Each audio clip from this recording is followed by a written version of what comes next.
सामाजिक एवं राजनीतिक जीवन का है। देखिए, ये भारतीय लोकतंत्र में समानता। शिक्षकों के लिए किताब का यह खंड भारत के विशेष संदर्भ के साथ लोकतंत्र में समानता की अहम भूमिका से विद्यार्थियों का परिचय कराता है।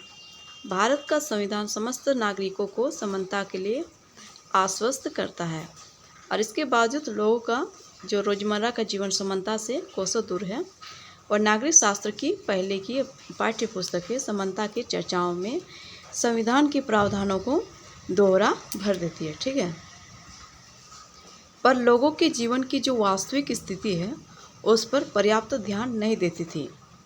ठीक है, यह इकाई एक अलग ढंग से समानता की चर्चा को प्रस्तुत करती है। तो ये इकाई क्या है, एक अलग तरीका से समानता की जो चर्चा है उसको प्रस्तुत किया गया है और विभिन्न समुदायों द्वारा आज भी कई प्रकार से असमानता का जो व्यवहार किया जाता है और भोगा जाता है, उनके माध्यम से समानता की ज़रूरत को इसमें उभारा जाएगा। तो जो व्यवहार की असमानता है और जो भोगा जाता है तो उसके माध्यम से उनके माध्यम से इस समानता उनके माध्यम से क्या है, और समानता की जो ज़रूरत है इसमें उभारा जाएगा। ठीक है, बात करेंगे असमानताओं को दूर करने के लिए जरूरी कानून और नीतियां बनाने में सरकार की भूमिका की चर्चा हम यह दिखाने के लिए कर रहे हैं कि मौजूदा असमानताओं को मिटाने की प्रतिबद्धता सरकार के काम का एक बड़ा हिस्सा है। तो ये जो असमानता है तो इसको मिटाने का जो प्रतिबद्धता है वो सरकार के काम का क्या है, एक बड़ा हिस्सा है ना। तो इस अध्याय में हम लोग क्या करेंगे, संक्षिप्त रूप से संयुक्त राज्य अमेरिका में असमानता के मुद्दे को भी देखते हैं और यह स्पष्ट कर रहे हैं कि असमानता एक विश्वव्यापी मुद्दा है और कई लोकतांत्रिक देशों में इसको देखने को मिलता है ना, यह देखने को मिलता है। और इन अध्यायों का उद्देश्य विद्यार्थियों को यह समझने में मदद करना है कि समानता और लोकतंत्र की अवधारणाएं गतिमान है। जो समानता है, इक्वलिटी, फिर जो लोकतंत्र है, जो डेमोक्रेसी है, उसकी जो अवधारणाएं है तो वो क्या है, गतिमान है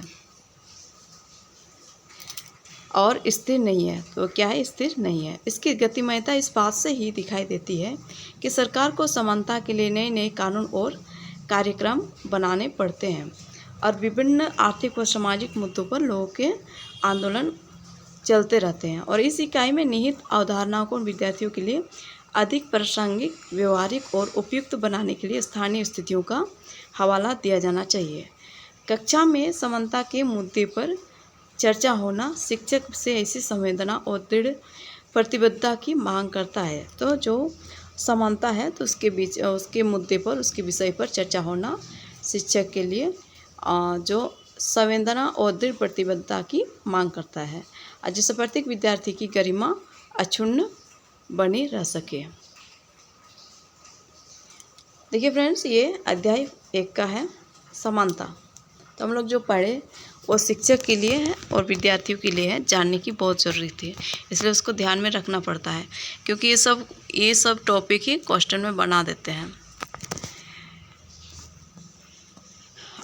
ये देखिए, भारतीय लोकतंत्र में समानता, जो भारतीय संविधान है सब व्यक्तियों को समान मानता है। इसका अर्थ यह है कि देश के व्यक्ति, चाहे वे पुरुष हो या स्त्री, किसी भी जाति, धर्म, शैक्षिक और आर्थिक पृष्ठभूमि से संबंध रखते हो, वे सब समान माने जाएंगे। लेकिन इसके बाद भी हम यह नहीं कह सकते कि असमानता खत्म हो गई है। बात करेंगे कि देश का जो संविधान है तो वो सब व्यक्तियों के लिए क्या है, समान है ना। और इसका अर्थ है कि जो देश का व्यक्ति, चाहे वो पुरुष हो चाहे स्त्री हो या किसी भी जाति का हो या धर्म का हो, तो क्या होगा, या फिर शैक्षिक हो या आर्थिक पृष्ठभूमि से संबंध रखते हो, ये सब क्या समान है। तो कोई अमीर हो या गरीब हो या जाति दूसरे जाति का हो या धर्म का हो, तो सब लोग क्या है, समान है और समान माने जाना चाहिए, माने जाएंगे। लेकिन इसके बाद भी हम यह नहीं कह सकते कि असमानता खत्म हो चुका है या खत्म हो गई है। ये खत्म नहीं हुई है, लेकिन फिर भी कम से कम भारतीय संविधान में सब व्यक्तियों की समानता के सिद्धांत को मान्य किया गया है। जहाँ पहले भेदभाव और दुर्व्यवहार से, जहाँ पहले क्या होता था, भेदभाव होता था और दुर्व्यवहार से लोगों की रक्षा करने के लिए कोई कानून नहीं था, अब अनेक कानून लोगों के सम्मान तथा उनके साथ समानता के व्यवहार को सुनिश्चित करने के लिए मौजूद है। और समानता को स्थापित करने के लिए संविधान में जो प्रावधान है उनमें से कुछ निम्नलिखित हैं। पहला, कानून की दृष्टि में हर व्यक्ति समान है। इसका तात्पर्य यह है कि हर व्यक्ति को देश के राष्ट्रपति से लेकर कांता जैसे घरेलू काम की नौकरी करने वाली महिला तक सभी को एक ही जैसे कानून का पालन करना है। चाहे आप एक राष्ट्रपति हो या कांता जैसी एक साधारण लड़की, घरेलू औरत जो किसी दूसरे के घर में काम करने वाली हो या नौकरी करने वाली महिला हो, तो सभी के लिए कानून का पालन एक समान होना चाहिए। दूसरा क्या है, किसी भी व्यक्ति के साथ उसके जो धर्म है, जो जाति है, वंश है, जन्मस्थान है और उसकी स्त्री या पुरुष होने के आधार पर भेदभाव नहीं किया जा सकता। तो या उसका जो पुरुष या स्त्री हो तो उसके आधार पर भेदभाव नहीं किया जा सकता। अब फिर तीसरा क्या है, हर व्यक्ति सार्वजनिक स्थानों पर जा सकता है जिनमें खेल के मैदान होगा, होटल, दुकानें और बाजार आदि सम्मिलित हैं। तो तीसरा नियम क्या है, क्या प्रावधान है कि सभी लोग, हर व्यक्ति खेल के मैदान हो या होटल हो या दुकान हो या बाजार हो, सब में सम्मिलित हो सकते हैं। सब लोग सार्वजनिक कुओं, नहरों, सड़कों, जो कुआं है और नहाने के घाटों का उपयोग कर सकते हैं। जो सड़क है, जो नदी है, नहाने का जो घाट है, उसका उपयोग कर सकते हैं। चौथा, अस्पृश्यता का उन्मूलन कर दिया गया है। तो चौथा क्या, जो छुआछूत का आदत है, जो छुआछूत का कारण है, तो उसको ख़त्म कर दिया गया है।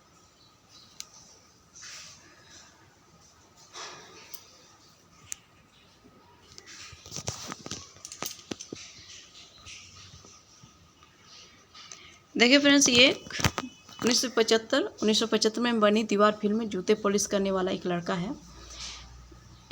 है जो जूता पॉलिश कर रहा है, तो उसको पैसा फेंक कर दिए गए पैसे को उठाने से इनकार कर देता है। वह मानता है कि उसके काम की भी गरिमा है और उसे उसका भुगतान आदर के साथ किया जाना चाहिए। तो देखिए किस प्रकार से फेंक कर पैसा दिया गया था, लेकिन लड़का ने नहीं लिया।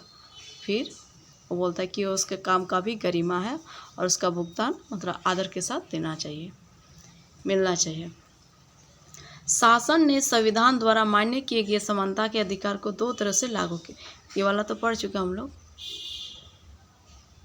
तो जो शासन में संविधान है तो उसको अधिकार के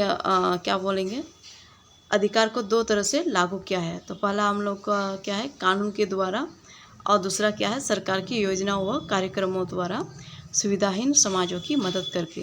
तो पहला कानून के द्वारा और दूसरा सरकार की योजना और कार्यक्रम द्वारा, जिसका जो सुविधाहीन नहीं है, जैसे कमज़ोर है, जैसे नीचे जाति के लोग हैं, जैसे क्या कहेंगे दिव्यांगजन है, उन लोगों की सहायता करके भारत क्या कहेंगे संविधान में सबको मतलब जो मान्य है समानता का, तो उसको पूरा कर सकते हैं ना।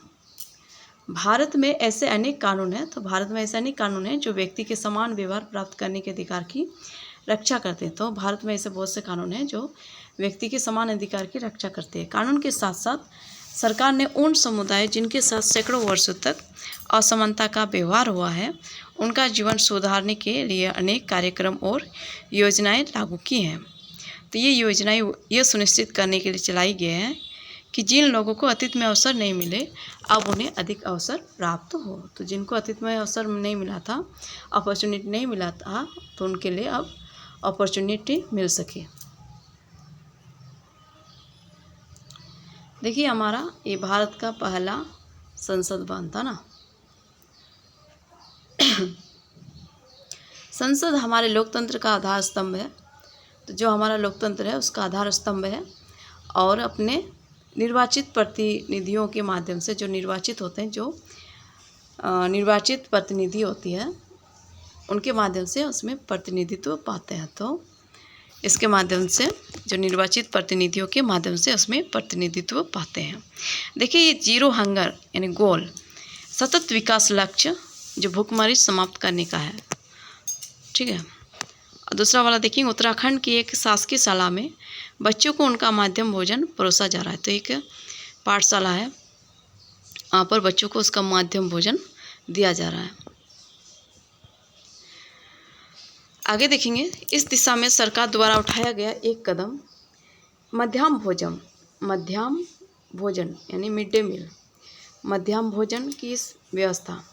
इस कार्यक्रम के अंतर्गत सभी सरकारी प्राथमिक स्कूलों के बच्चों को दोपहर का भोजन स्कूल द्वारा दिया जाता है और ये योजना भारत में सर्वप्रथम तमिलनाडु राज्य में प्रारंभ की गई और 2001 में उच्चतम न्यायालय ने सभी राज्य सरकार को इसे अपने स्कूलों में 6 माह के अंदर आरंभ करने के निर्देश दिए गए। ठीक है, तो इसको कौन सा राज्य में, तो सर्वप्रथम तमिलनाडु राज्य में, और कब, तो 2001 में। ये उच्चतम न्यायालय ने सभी राज्य सरकार को, जो उच्चतम न्यायालय है, जो हाई कोर्ट है, तो उन्होंने कहा कि सभी राज्य सरकार को इसे अपने स्कूलों में 6 महीना के लिए 6 मंथ के अंदर तक आरंभ करने के निर्देश दिए गए, ऑर्डर दिए गए। ठीक है, और ये जो कार्यक्रम है तो इसको काफ़ी सकारात्मक प्रभाव हुए और इसके द्वारा बच्चों को काफ़ी सकारात्मक प्रभाव मिला। और उदाहरण के लिए बात करें तो दोपहर का भोजन मिलने के कारण जो गरीब बच्चों ने अधिक संख्या में स्कूल प्रवेश लेना और नियमित रूप से स्कूल जाना शुरू कर दिया। तो शिक्षक बताते हैं कि पहले बच्चे खाना खाने घर जाते थे और फिर वापस स्कूल लौटते ही नहीं थे, परंतु अब जब से स्कूल में मध्याह्न भोजन मिलने लगा है तो उनकी उपस्थिति में सुधार आया है। वे माताएं जिन्हें पहले अपना काम छोड़कर दोपहर को बच्चों को खाना खिलाने घर आना पड़ता था, अब उन्हें ऐसा नहीं करना पड़ता है और इस कार्यक्रम से जातिगत जो पूर्वाग्रह को कम करने में भी सहायता मिलती है। तो ये इस कार्यक्रम के द्वारा क्या है, जो सभी प्रकार की जातियों के बच्चे एक जगह इकट्ठा होकर के भोजन करते हैं, मध्याह्न भोजन करते हैं, तो इससे जातिगत पूर्वाग्रह है तो उसको कम करने में भी सहायता मिली है, क्योंकि स्कूल में सभी जातियों के बच्चे साथ साथ भोजन करते हैं और कुछ स्थानों पर तो भोजन पकाने के लिए जो दलित महिलाओं को काम पर रखा गया है। और मध्याह्न भोजन कार्यक्रम ने निर्धन विद्यार्थियों की भूख मिटाने में भी सहायता की है। जो गरीब बच्चे हैं तो उनका भूख भी मिटाने में सहायता की है ना। और जो प्रायः खाली पेट स्कूल आते हैं और इस कारण पढ़ाई पर ध्यान केंद्रित नहीं कर पाते, तो ऐसे बच्चे भी थे जो पहले खाली पेट स्कूल में आते थे, जिसके कारण बच्चों की पढ़ाई में ध्यान नहीं लग पाता था, तो उनके लिए भी काफ़ी अच्छा हुआ। यद्यपि शासकीय कार्यक्रम अवसरों की समानता बढ़ाने में महत्वपूर्ण भूमिका निभा रहे हैं, किंतु अभी भी बहुत कुछ करने की आवश्यकता है। मध्याह्न भोजन कार्यक्रम ने निर्धन बच्चों का जो स्कूलों में प्रवेश और उनको उपस्थिति तो बढ़ा दी है, लेकिन फिर भी इस देश में स्कूल जहां अमीरों के बच्चे जाते हैं उन स्कूलों से बहुत अलग है जहां गरीबों के बच्चे पढ़ते हैं। तो बात करेंगे यहाँ पर जो अमीर लोगों के बच्चे हैं तो वो तो अमीरों के स्कूल में पहुँच जाते हैं, वो अलग स्कूल में पढ़ते हैं, लेकिन जो गरीब बच्चे हैं तो वही लोग तो ज़्यादातर सरकारी स्कूल में पढ़ते हैं ना। तो जहाँ गरीबों के बच्चे यहाँ पर सरकारी स्कूल में पढ़ते हैं। आज भी देश में कई स्कूल हैं जिनमें ओम प्रकाश वाल्मीकि जैसे दलित बच्चों के साथ भेदभाव और असमानता का व्यवहार किया जाता है। तो हम लोग ओम प्रकाश वाल्मीकि के बारे में जानेंगे, जो दलित एक बच्चा था जिसके साथ काफ़ी ज़्यादा भेदभाव हुआ था, और आज भी हमारे ऐसे स्कूल हैं जहाँ पर भेदभाव और असमानता का व्यवहार किया जाता है। इन बच्चों को ऐसी असमान स्थितियों में ढकेला जाता है जहाँ उनके सम्मान की रक्षा नहीं हो पाती है। ऐसा इसलिए है क्योंकि कानून बन जाने के बाद भी उन लोग उन्हें समान समझने में इनकार कर देते हैं। कानून तो बन जाते हैं लेकिन जो लोग का सोच है ना, तो उन्हें समान समझने से इनकार कर देते हैं, उसको सही समझ ही नहीं पाते हैं, समझ ही नहीं पाते कि वो लोग समझना ही नहीं चाहते हैं। तो इससे जो समान है वो समझने से इनकार हो जाता है, और जिससे जो पहले का जो व्यवहार था उसी तरह बना रहता है। देखिए फ्रेंड्स, ये भीमराव अम्बेडकर है। अपने आत्मसम्मान को दांव पर लगाकर जीवित रहना अशोभनीय है। तो देखिए हमारे भीमराव अम्बेडकर जी क्या कहें, जो अपने आत्मसम्मान को, जो सेल्फ रिस्पेक्ट को दांव पर लगाकर जीवित रहना, जो बोलता है कि जो सेल्फ रिस्पेक्ट को है तो उसको दांव पर लगाकर जीवित रहना अशोभनीय है। तो जो अपना आत्मसम्मान को दांव पर लगाकर जीवित रहते हैं तो उसका जीवित रहना ही अशोभनीय है, मतलब कोई शोभा नहीं है। आत्मसम्मान जीवन का सबसे जरूरी हिस्सा है। अगर जीवन है तो आत्मसम्मान होना भी जरूरी है। इसके बिना व्यक्ति क्या है, नग्न है। आत्मसम्मान के साथ जीवन बिताने के लिए व्यक्ति को कठिनाइयों पर विजय प्राप्त करनी होती है। बात करेंगे तो आत्मसम्मान की, तो इसको प्राप्त करने के लिए तो जीवन बिताने के लिए तो व्यक्ति को काफ़ी मुश्किल होता है, फिर भी उस पर विजय प्राप्त करनी होती है केवल कठिन और निरंतर संघर्ष से ही। तो केवल काफ़ी परिश्रम और निरंतर संघर्ष से ही व्यक्ति बल, विश्वास और मान्यता प्राप्त कर सकता है। मनुष्य नाशवान है, हर व्यक्ति को किसी न किसी दिन मरना है, परंतु व्यक्ति को यह संकल्प लेना चाहिए कि वह अपने जीवन का बलिदान आत्मसम्मान के उच्च आदर्शों को विकसित करने और अपने मानव जीवन को बेहतर बनाने में करेगा। किसी साहसी व्यक्ति के लिए आत्मसम्मान रहित जीवन जीने से अधिक अशोभनीय और कुछ नहीं है। तो बात करेंगे किसी साहसी व्यक्ति जो आत्मसम्मान रहित जीवन जीते हैं तो उसका जो अशोभनीय जीवन है तो उससे ज़्यादा कुछ नहीं है। तो काफ़ी ज़्यादा अशोभनीय जीवन हो जाता है जो आत्मसम्मान के बगैर जीवन जीता है। तो ये सब बातें हमारे बाबा साहेब भीमराव अम्बेडकर जी ने लिखे हैं।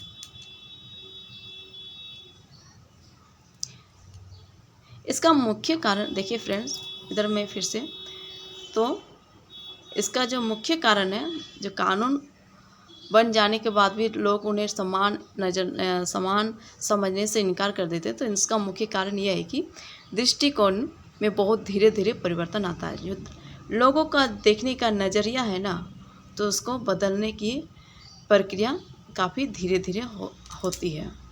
यद्यपि लोग ये जानते हैं कि भेदभाव का व्यवहार कानून के विरुद्ध है। हालांकि लोग तो ये जानते हैं कि भेदभाव का व्यवहार जो है ये कानून के विरुद्ध है, फिर भी वे जाति, धर्म, अपंगता, आर्थिक स्थिति और महिला होने के आधार पर लोगों से असमानता का व्यवहार करते हैं। लोगों को ज्ञात है, फिर भी लोग जाति, धर्म, अपंगता, आर्थिक स्थिति और महिला होने के आधार पर उसको असमानता का व्यवहार क्या करते हैं। वर्तमान दृष्टिकोण को बदलना तभी संभव है जब लोग यह विश्वास करने लगे कि कोई भी अंतर नहीं है। अगर बात करें वर्तमान की जो दृष्टिकोण है तो उसको बदलना तभी संभव हो पाएगा कि लोग यह विश्वास करने लगे कि कोई भी कमतर नहीं है, कोई भी किसी से कम नहीं है और हर व्यक्ति सम्मानजनक व्यवहार का अधिकारी है। तो प्रजातंत्री समाज में समानता स्थापित करना एक सतत संघर्ष है।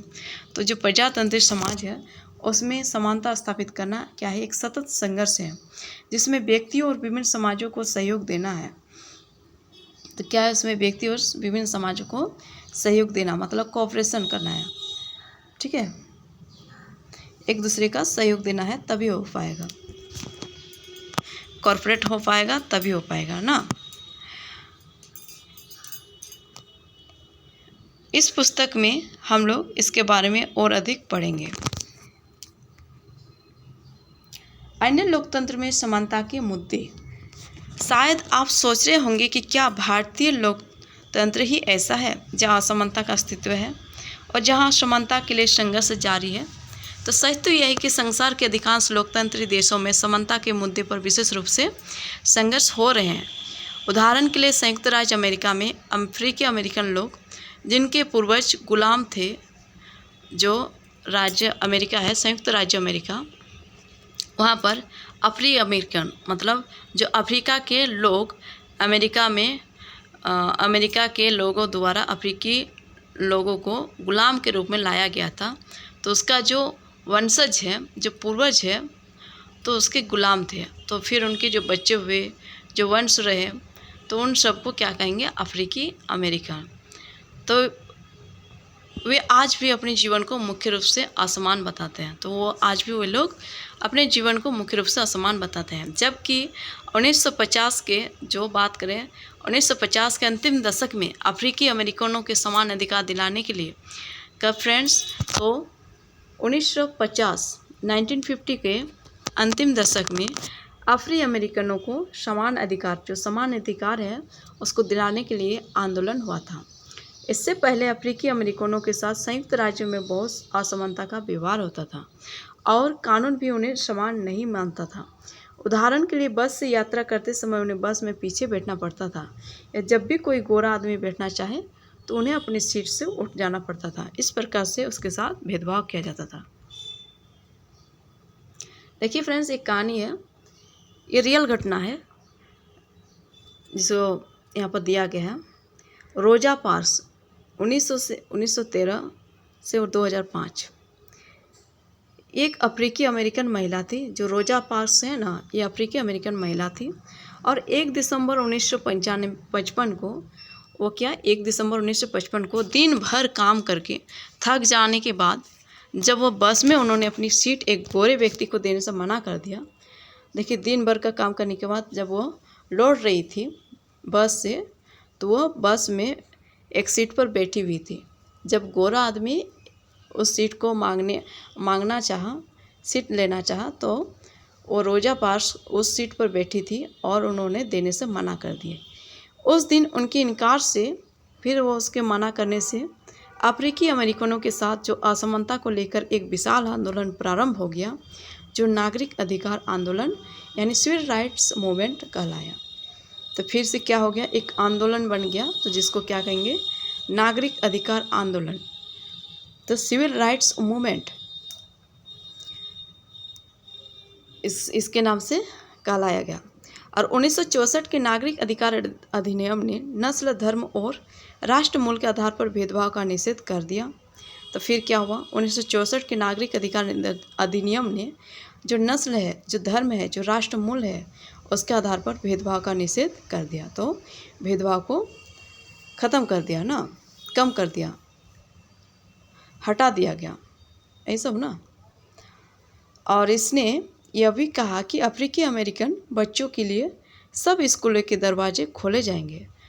जो अफ्रीकी अमेरिकन बच्चा है तो उसके लिए सभी स्कूलों के दरवाजे, मतलब सभी स्कूलों में उसको दाखिला लिया जाएगा। पहले ऐसा नहीं होता था, लेकिन जो आंदोलन हुआ, जो 1964 के नागरिक अधिकार अधिनियम में जो अधिकार मिला, तो उसके तहत क्या हुआ, अफ्रीकी अमेरिकन बच्चों को भी सभी स्कूल में पढ़ाया जाएगा और शिक्षा दी जाएगी।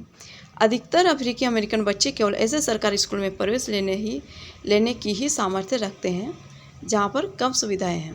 तो अधिकतर क्या होता था, जो जहाँ पर क्या होती थी, सरकारी स्कूल होती थी, और जहाँ पर कम सामर्थ्य और कम सुविधाएं होती थी और कम योग्यता वाले शिक्षक हैं। जबकि गोरे विद्यार्थी निजी स्कूलों में जाते हैं।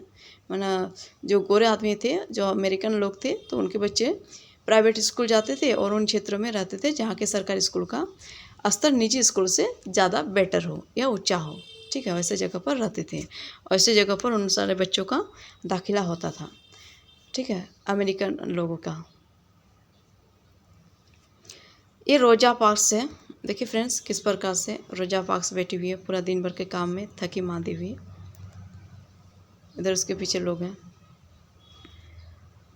अब देखेंगे भारत के संविधान के अनुच्छेद 15 के अंश धर्म, मूल वंश, जाति, लिंग या जन्म स्थान के आधार पर विभेद का प्रतिषेध। राज्य किसी नागरिक के विरुद्ध केवल धर्म या मूल वंश या जाति, लिंग, जन्म स्थान या इनमें से किसी के आधार पर कोई विभेद नहीं करेगा, कोई भेदभाव नहीं करेगा।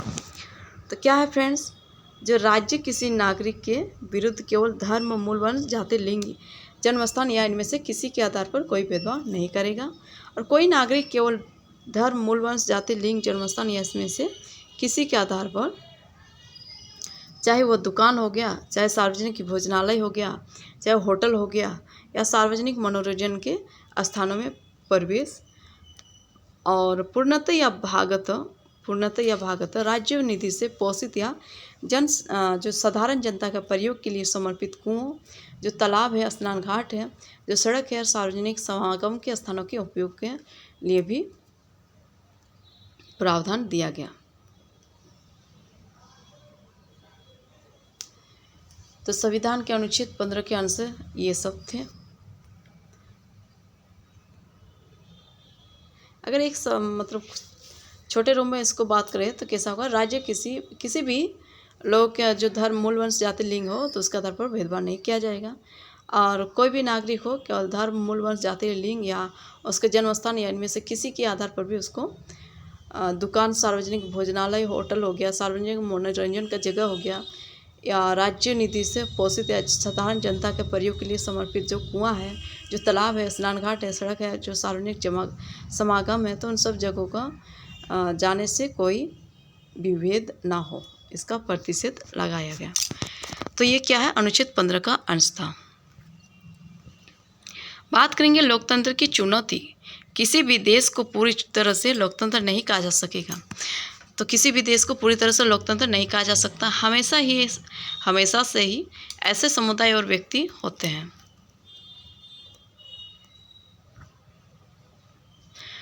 तो क्या है? तो किसी भी देश को पूरी तरह से लोकतंत्र नहीं कहा जा सकता। हमेशा से ही ऐसे समुदाय और व्यक्ति होते हैं जो लोकतंत्र को नए अर्थ देते हैं और अधिक से अधिक समानता लाने के लिए नए नए सवाल उठाते हैं। इसके केंद्र में वह संघर्ष है जो सब व्यक्तियों को समानता और सम्मान दिलाने का पक्षधर है। इस पुस्तक में हम पढ़ेंगे कि किस तरह समानता का प्रश्न भारतीय लोकतंत्र में हमारे दैनिक जीवन के विभिन्न पहलुओं को प्रभावित करता है। और इन पाठों को पढ़ते हुए विचार करना है कि क्या सब व्यक्तियों की समानता और उनके आत्मसम्मान को ऊंचा रखने की भावना को लोग स्वीकार कर रहे हैं या नहीं, इसके बारे में विचार करना है। ठीक है।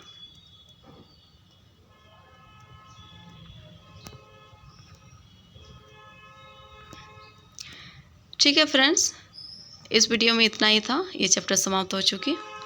फिर मिलेंगे लास्ट वीडियो में दूसरे चैप्टर के साथ।